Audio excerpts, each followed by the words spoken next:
Hello students, कैसे हैं आप लोग। स्टूडेंट्स, आज हम लोग देखने जा रहे हैं अपना एक्सरसाइज 17.2 का क्वेश्चन नंबर 17 से। कल पिछले लेक्चर में हम लोगों ने जो है एक्सरसाइज 17.2 का क्वेश्चन नंबर 16 तक देख रखा है। तो जिन लोगों ने अभी तक नहीं देखा है वह डिस्क्रिप्शन चेक करें, उन्हें वहां पे उसका लिंक मिल जाएगा। तो चलिए शुरू करते हैं आज के लेक्चर को बिना किसी देरी के।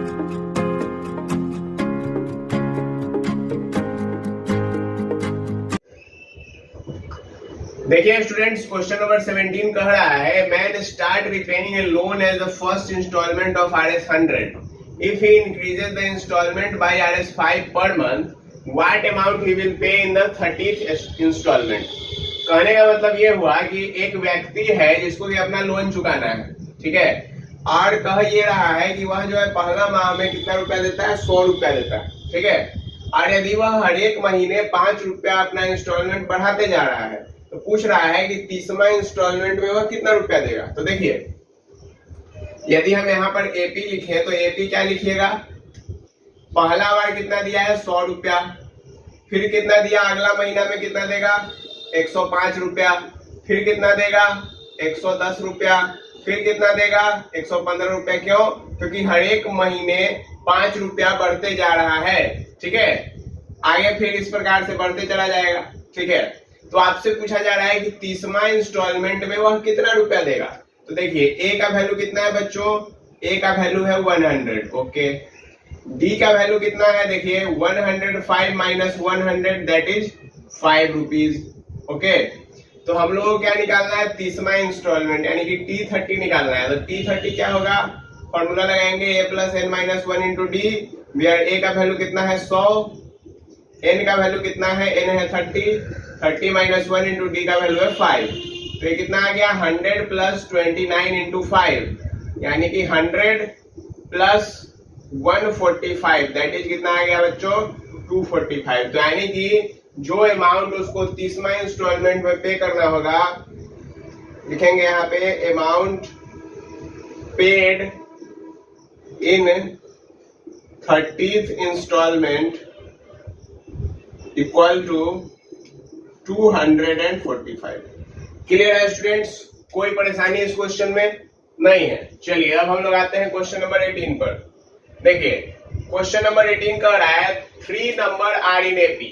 मतलब कहने का मतलब ये हुआ कि 3 नंबर जो है वो क्या है, एपी में है, और उनका सम कितना है, उनका सम दे रखा है 27 एंड उसके स्क्वायर का सम दे रखा है 275। तो आपको जो है क्या करना है, नंबर फाइंड करना है कि तीनों नंबर क्या होंगे। देखिए स्टूडेंट, कुछ खास बातें, यदि आपको जब कहे सवाल में कि 3 नंबर एपी में है तो 3 नंबर को कैसे मानते हैं, 3 नंबर को मानते हैं ए माइनस डी, ए और ए प्लस डी, ठीक है। यदि आपको कहे 4 नंबर एपी में है, 4 नंबर कहे तो आप क्या मानिए, ए minus 3D, A minus D, A plus D और ए प्लस 3D। इससे क्या फायदा होगा, देखिए यदि आपको सवाल में जैसे इसमें सम दे रखा है तो सम यदि दे रखा है तो आप 3 नंबर मानिए कुछ इस प्रकार से, तो डी और डी दोनों से कैंसिल हो जाएंगे, तो आपको जो है ए का वैल्यू पता चल जाएगा, ठीक है। तो उसके बाद फिर आपका सवाल जो है वह इजीली सॉल्व हो जाता है, कोई परेशानी नहीं है। तो इसीलिए जो है हम लोगों को क्या मानना चाहिए, हम लोगों को मानना चाहिए कुछ इस प्रकार से यदि सवाल में सम हमको दे रखा है तो। क्लियर है बच्चों, चलिए तो यहाँ पे हम लोग मान लेंगे let the number B a minus D, A plus D, that's good. अब क्या कह रहा है कि तीनों का सम है 27, तो लिखेंगे therefore a minus D plus A plus D equals to 27। D से डी कैंसिल आउट हो गया तो क्या आया, 3a बराबर आ गया 27, 3 से 27 कट गया 9 टाइम्स, तो देयरफॉर a बराबर कितना आ गया, a बराबर आ गया 9। तो हमको a का वैल्यू बच्चों पता चल चुका है, ठीक है। अब आगे क्या कहा कि इसके स्क्वायर का सम 275 है। स्क्वायर का सम यानी कि देखिए स्क्वायर का सम यानी कि a माइनस डी का स्क्वायर प्लस a का square plus a plus d का स्क्वायर, इसका वैल्यू कितना दे रखा है 275। ओके, अब देखिए यहाँ पे हम देखें तो इसको हम लोग क्या लिख सकते हैं, 9 माइनस डी का स्क्वायर प्लस 9 का स्क्वायर और प्लस 9 प्लस डी का स्क्वायर बराबर कितना हो गया 275 के। तो यहाँ से आप जब इसके स्क्वायर को खोलिएगा तो a माइनस बी के होल स्क्वायर पे टूटेगा, तो क्या होगा a square plus B square minus 2ab। ठीक है, यहाँ पे देखिए यहाँ पे क्या होगा, यहाँ पे तो डायरेक्ट 81 हो गया, यहाँ पे a प्लस बी के होल स्क्वायर पे टूटेगा तो a square plus B square और प्लस 2ab यानी कि 18d।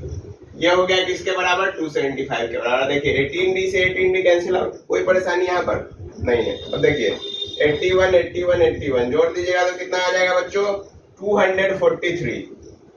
तो 2d स्क्वायर बराबर 275 माइनस 243, क्योंकि इधर तीनों प्लस में है, उधर जाएगा तो क्या हो जाएगा माइनस में हो जाएगा। तो 2d स्क्वायर बराबर कितना हो गया 7 माइनस 3 5 माइनस 3 हो गया 2, 7 माइनस 4 हो गया 3, 32।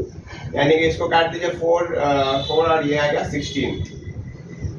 तो d स्क्वायर का वैल्यू कितना आया बच्चों, d स्क्वायर का वैल्यू आया 16। यानी कि यदि आप देखें तो d का वैल्यू कितना आया बच्चों, d का वैल्यू प्लस माइनस 4 आया, d का वैल्यू प्लस माइनस 4 आया। तो d का वैल्यू प्लस माइनस 4 आया, तो यहाँ पे मैं लिख दे रहा हूँ यहाँ पर, तो यहाँ पे लिखेंगे therefore AP बराबर, AP क्या होगा देखिए a माइनस डी है, तो यदि हम प्लस 4 ले रहे हैं तो पहला हो जाएगा 9 माइनस 4, 9 और 9 प्लस 4 यानी कि 5, 9 और 13। और यदि हम माइनस 4 लेंगे ना तब AP क्या बनेगा, तब AP बस यही बन जाएगा, 13 पहले आ जाएगा, फिर 9 आएगा, फिर 5 आएगा। क्लियर है स्टूडेंट्स, ये सवाल आपको समझ में आया, कोई परेशानी इसमें नहीं है। यदि कोई परेशानी हो किसी भी सवाल में तो आप हमको कमेंट में वहां पर पूछ सकते हैं। ठीक है स्टूडेंट्स, चलिए अब हम लोग चलते हैं क्वेश्चन नंबर 19 की ओर। अब हम लोग देखने जा रहे हैं क्वेश्चन नंबर 19, और क्वेश्चन नंबर 19 कह रहा है the sum of 3 number in AP is 12, यानी कि 3 नंबर जब AP में होगा तो उसका सम है 12 और सम ऑफ देयर क्यूब्स इज 408, यानी कि उसके क्यूब का सम जो है 408 है। तो आपको जो है नंबर फाइंड करना है। देखिए सेम पिछले सवाल की तरह ही है, मान लेंगे हम लोग बस उसमें वहां पे क्या था स्क्वायर है, इसमें क्या दे दिया है क्यूब दे दिया है। Let the number B a minus d a plus d, आप इस प्रकार से उसको मान लेंगे। ठीक है, अब देखिए अब हमको क्या कहा है कि इस तीनों का सम कितना के बराबर है 15 के बराबर, 12 के बराबर। तो देखिए यहाँ पे 12 हो गया, d से d कैंसिल आउट, तो 3a का वैल्यू हो गया 12, यानी कि a का वैल्यू कितना आ गया, a का वैल्यू आ गया 4। वेरी गुड, हमने a फाइंड कर लिया। अब देखिए अब कह रहा है कि तीनों का क्यूब, तो देखिए a माइनस डी का क्यूब प्लस a का cube plus a plus b का क्यूब, तो ये कितना के बराबर हो जाएगा, ये बराबर है 408 के। ठीक है, ये सवाल में दे रखा है। अब देखिए a माइनस b का क्यूब क्या होता है बताइए, a माइनस b का क्यूब क्या होता है a क्यूब, तो a का वैल्यू है 4, तो 4 डाल ही दीजिए। 4 माइनस डी का क्यूब प्लस 4 का क्यूब प्लस 4 प्लस डी का क्यूब, इस प्रकार से आप इसको लिखेंगे। अब देखिए इसमें क्या होगा कि a cube minus b cube minus 3a square b, 3a square b, तो 3a स्क्वायर बी जब होगा तो 3 इंटू 4 का स्क्वायर इंटू डी, और प्लस 3ab स्क्वायर, यानी कि 3 इंटू 4 इंटू डी स्क्वायर, ये बन गया।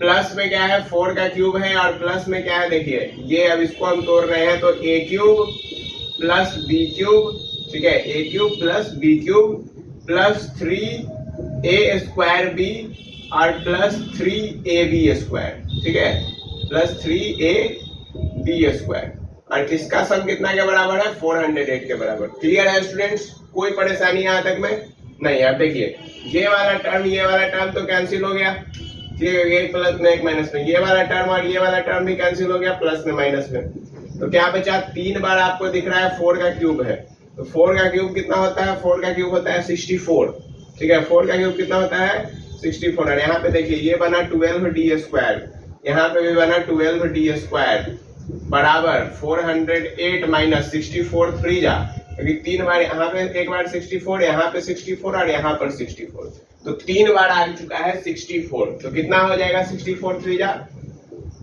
192, ठीक है 64 3 जा 192।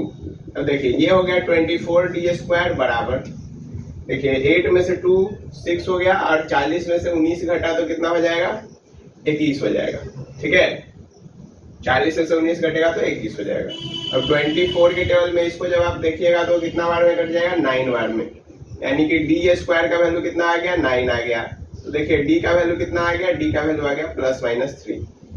अब यदि हमारा डी का वैल्यू +-3 आया है तो देखिए एपी हम यहाँ पे लिख रहे हैं, एपी क्या हो जाएगा, 4 + 3 लेते हैं तो एक बार हो जाएगा, 4 - 3 है तो 1, 4 और 7, यदि -3 लेते हैं तो क्या हो जाएगा, एपी 7 फिर 4 फिर 1। ठीक है, होगा वही, आएगा वही तीनों टर्म, बस एक बार आपको जब पॉजिटिव डिफरेंस आएगा तब अलग हो जाएगा, यानी कि बढ़ते क्रम में जाएगा, और यदि निगेटिव डिफरेंस लेते हैं तो घटते क्रम में चला जाएगा, यानी कि इंक्रीजिंग और डिक्रीजिंग ऑर्डर। क्लियर है इतना, कोई परेशानी यहां तक में?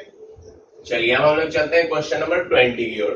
देखिए, divide 15 into 3 part which are in AP, यानी कि 15 को आपको 3 पार्ट में बांटना है जो कि एपी में है, और कह रहा है कि उसके स्क्वायर का जो सम है वो है 83, यानी कि सेम है जो क्वेश्चन है 18 की तरह है। तो देखिए हम लोग क्या मानेंगे, late the number be in AP, late the number be in AP is क्या होगा, a - d a + d।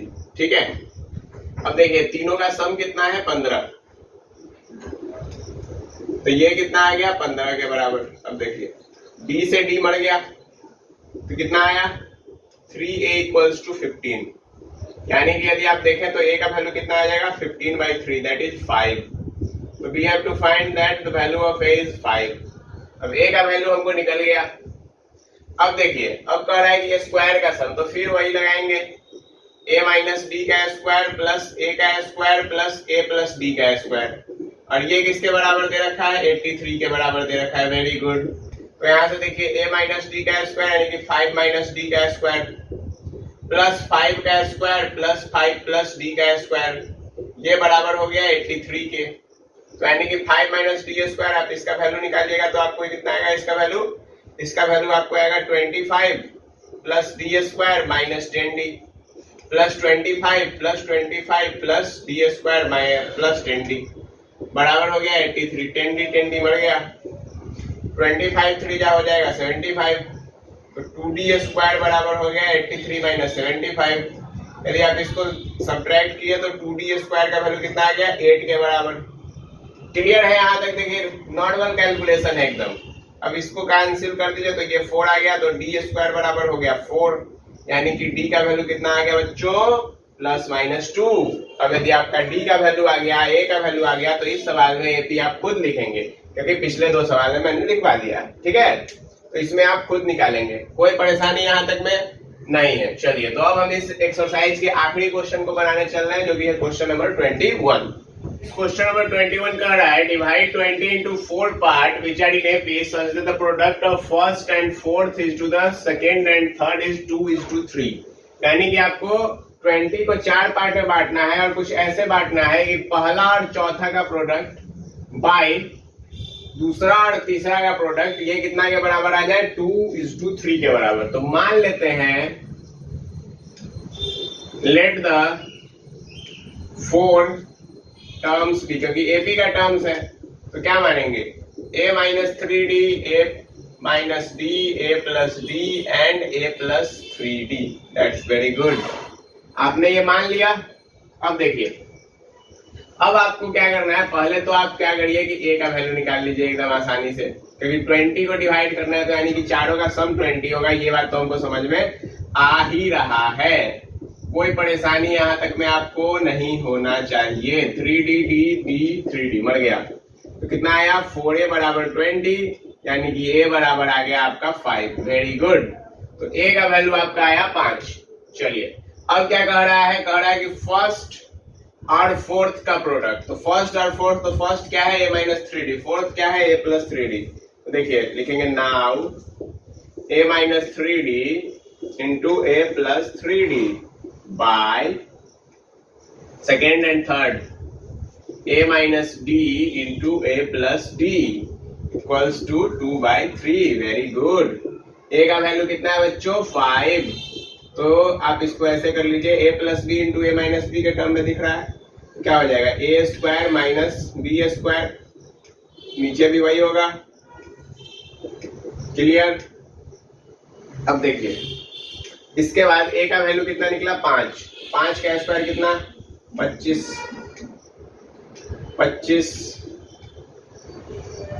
Clear है? देखिए अब यहाँ देखिए क्रॉस मल्टीप्लाई करवाइए,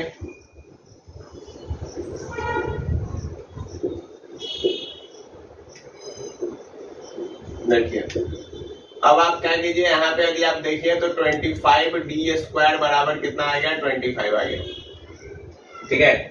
25d स्क्वायर बराबर 25, यानी कि d का वैल्यू कितना आ गया +-1। Very good. अब d का वैल्यू आ गया +-1, a का वैल्यू आपको पता है, a का वैल्यू है 5, तो AP लिखा जाए।